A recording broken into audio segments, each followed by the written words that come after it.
guys, welcome to the Homestead. So today we're going to talk about the biggest mistakes homesteaders make. I've done videos like this before, but we're going to put in to this video a compiled list of, I think, probably the top 5. And the reason why I'm doing this video now is because this keeps coming up.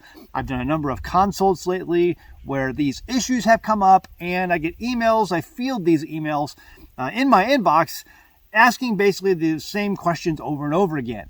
And I want to try to help you guys. And really the reason I'm doing this video is very selfish, because now I can just take this video and send it to people who send me the email without going through a long list of things to maybe address. I can just send this email or this video out in an email.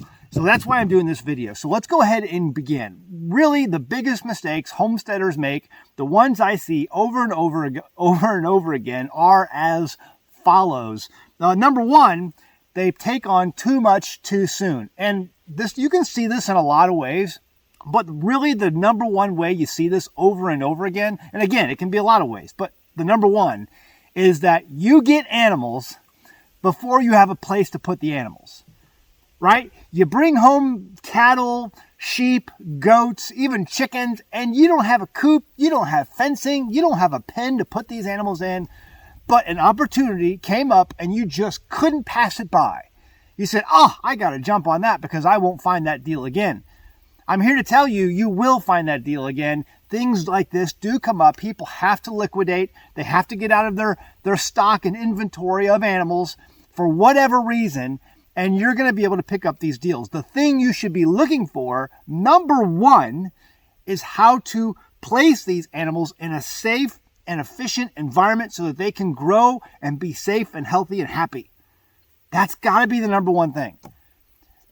Build it and then you bring them in. Build it and then they will come, right? Is how the saying goes. Don't bring them. Don't let them come before you build it. And really what it comes down to, guys, is a point of stress that will elevate and elevate and elevate until you feel like you're fighting against a losing battle, and you are, because you didn't do things in a proper order. You created all this stress. You brought it on yourself because there's a way to do things. And because you're not exposed to this when you were a young person, you weren't raised this way. All of that mentality just escapes you as being logical. You're not thinking logically with the homesteading mindset. So there's lots of ways this can apply, but the one I see it over and over again is with bringing animals home before you're ready to bring animals home. But apply that reasoning too much, too soon, with lots of other things. Go baby steps. Baby steps. Find some things and then conquer those little things before you move on to other bigger things. Number 2, and I see this a lot, the husband and wife are not on board. One spouse convinces the other spouse that the world is ending, and it is. Don't get me wrong there. And we got to leave the city, and we got to leave now. And the other spouse is like, okay, maybe. I don't know what I think about. I've never lived outside of the city before. Even going to the park gives me the heebie-jeebies because there's bugs there. And I just don't know about this thing green on the ground called grass. It scares me. And trees scare me, and squirrels scare me, and they're just not ready for this. And you bring them out into the wilderness in a rural community where they're going to have livestock, which poop on the ground, horror of horrors, because there's no metropolitan sewer system out here. Everything out here poops on the ground, which draws in flies, which draws in bugs, and now your spouse, who just can't handle the sight of a fly, or even going to the park, now has to deal with all of the insects that, come with a homestead. So, and all of the other things that come with a homestead, all the night sounds and all the creepy crawlies and the animals, the raccoons getting into your trash, and it just becomes a burden on your marriage. And really, if you're not a team on this, if you're not together, you're not going to work. It's not going to work. Your marriage may work, but the homestead will not, and you'll have to save your marriage by moving away from the homestead and basically taking a giant loss on all of the time and money you've invested in this place. And maybe you get it back in the sale, maybe you don't. But why put yourself through that heartache? Do not get into this unless you and your spouse are both on board. That's the message I have for you today. Number 3, not using the land to produce anything. So once you get your land, you should be able to start looking at what can I do with this land.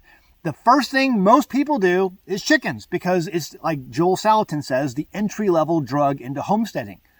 And so people get into this. It's very easy usually to raise chickens and to raise them up to some size, to get eggs, to get meat. And so that's usually the first thing people do. And the reality is, once you start raising chickens or something similar to something easy like that, you've actually made your homestead into a producing homestead. And that's the trajectory that I want you to continue on. I want you to look at your homestead with the lens of being productive. How can I make this land be productive? I'm producing eggs, fantastic. I'm now being productive. I'm producing meat, chickens, meat, fantastic. I'm now being productive. I'm starting to take some of the burden of production off of the world system, which is in question because of health issues. You know, is the food out there really good? Is it reliable? Is the food system even going to be there in 5 years? Who knows? And so you're taking it off the world system and you're putting it onto your system, something that you can manage and run effectively. And so, you know, people get into chickens first, but other things too, livestock. Being able to raise, you know, people I know grow trees. They use that as like a 30-year investment. They're going to plant a bunch of fast-growing types of trees, and in 30 years, they're going to harvest that for their children. I have seen people do that. Lots of different ways to make your homestead productive, whether it be like a sawmill or whether it be growing a certain crop that you can sell online for like tea or medicinals. There's so many options. One of my favorite options that I did a video on a while back was the balut, like quail eggs. My Shire Farms on YouTube, My Shire Farms, he raises, I think, he sells like 80,000 balut a year, I think is what he said. And if you don't know what balut is, I did a video where I taste tested these things. I thought they were pretty good. I thought it tasted like chicken nuggets. But this guy makes an entire living on just quail. And a good portion of that quail is just balut.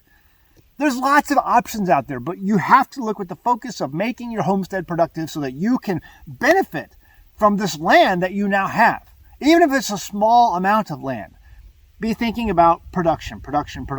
Number 4, choosing low maintenance items. This is a big one. It's very important. Low maintenance is important because if you find yourself constantly dealing with high maintenance issues, you're going to burn out. And it's going to allow you to do less things that you may want to do in the future. Because once you master some things, you're going to want to be able to bring on other things. That's why I say people don't take on too much too soon. You know, have a couple animals like, maybe sheep and chickens. And master that, get comfortable with that, do that for a few years, and then maybe bring on some livestock or take on quail or take on something else, you know, rabbits or whatever you want to get into. But take on something else, but master small amounts of things first and then do the other stuff. But things that are low maintenance, if you put in a lot of time and effort on things that just take up all of your time and effort, you're going to throw up your hands one day and be like, why am I doing this? You know, and it's not because you're doing something wrong or, you know, the lifestyle of homesteading is a bad choice. It's because you're wasting your time on things that you don't need to waste your time on.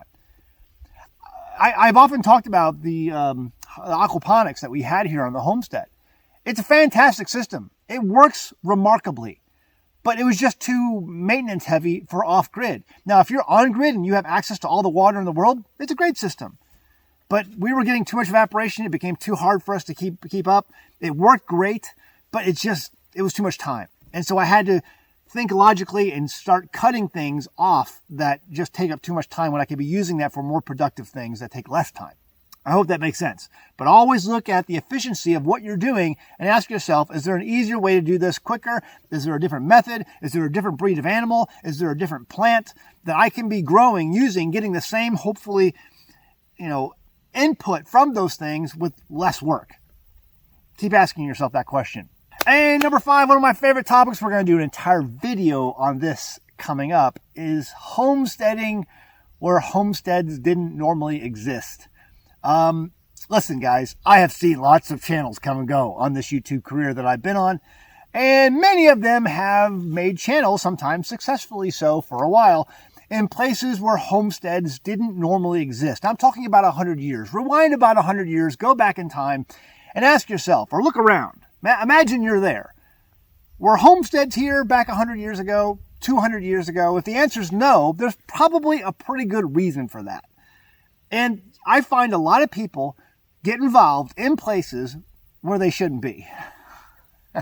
And the reason why this is so detrimental is because you're going to be bicycling uphill your entire time. You're trying to do things in a place where things just don't normally happen. Places where there is no rain. Places where the ground is just horrible. Places where if you unplugged all of your electricity, you just wouldn't survive. Because people didn't normally survive there in the past. There's a reason why they didn't live there. We'll do another video on this coming up soon where I talk about all the specifics. So I hope you stay tuned. But guys, this is a big concern. And I've seen a lot of people, like for example, in the Southwest. American Southwest is a prime example. But there's other places too we'll talk about. And they do that for a little bit, but then they take a look around after they've built a really nice, successful homestead, and they ask themselves, what if the water turned off tomorrow? What if for some reason the municipal power turned off? Whatever. And it was all gone. Could I survive out here? And the answer usually they come up with, if they're honest with themselves, is a loud and resounding no. And I have met a lot of people out here who, in the Ozarks, who love the fact that we get over 50 inches of rain a year. And they used to be in those places in the Southwest. And they got that loud and resounding no, and then now they find themselves in a place where homesteads have always existed. Okay, we'll leave it at that. But we will go into more detail on that topic and talk about some other locations that other people find themselves in on a regular basis. This is why it keeps coming up in my inbox, and why I think you shouldn't be in those places for homesteading. So stay tuned for that. Subscribe if you haven't subscribed to already to our channel. Also, hit that like button before you go. Make sure, if you're celebrating the Feast of Tabernacles like this field back here, in about a week is going to be full of campers. It's going to be absolutely fantastic. We're going to have a great time. But you can get your Feast of Tabernacles shirt over at sanctifiedsupply.com. Sanctifiedsupply.com. There's a link down in the description below. If you keep the Feast of Tabernacles, pick up a shirt and tell everyone else you know about it. And what a great time it is. So we'll be out here next week. You might not see a video from me for a while. It's going to be a great time. But hit that like button before you go. Leave a comment for the algorithm on what you think maybe one of the top 5 reasons should be of people who have a hard time homesteading. What makes it hard? What has made it hard for you? Leave a comment on that, and we'll talk about it. All right, guys. Love you. See you next time at the homestead. Bye. Have you ever gone to a health food store and seen all those small bottles of probiotics in your cooler section? Man, can they be pricey. Are you really getting all you need to improve your gut health from those expensive bottles? How viable are they? Most of those products claim to give you between 8 and 15 strains of gut-healthy healing bacteria. Think of each strain of bacteria as a different factory in your gut. Each factory is responsible for breaking down that food in its own way. The more factories you have, the more the food is broken down and the easier the food is absorbed and digested by the body. A 2018 study published by the National Library of Medicine shows that one fermented head of cabbage can produce up to 114 strains of beneficial bacteria. That's a lot more food factories than you're getting from that expensive pill bottle. And that's just cabbage. Imagine the probiotics when you add garlic, onions, pepper, and more to that ferment. PerfectPickler.com and its home fermentation kits provide you with everything you need to get started making your own gut-healthy food factories from the comfort of your own kitchen. PerfectPickler.com even provides a jam-packed recipe book with many of our kits. Visit PerfectPickler.com and start fermenting your own veggies to begin your journey to better gut health. That's PerfectPickler.com.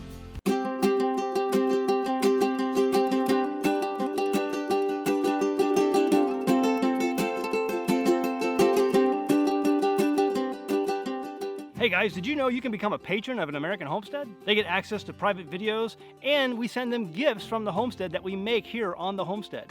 And we also enter our patrons into special giveaways that are only available to them. And before you go, please check out these other great videos. Go ahead, click. I'll wait.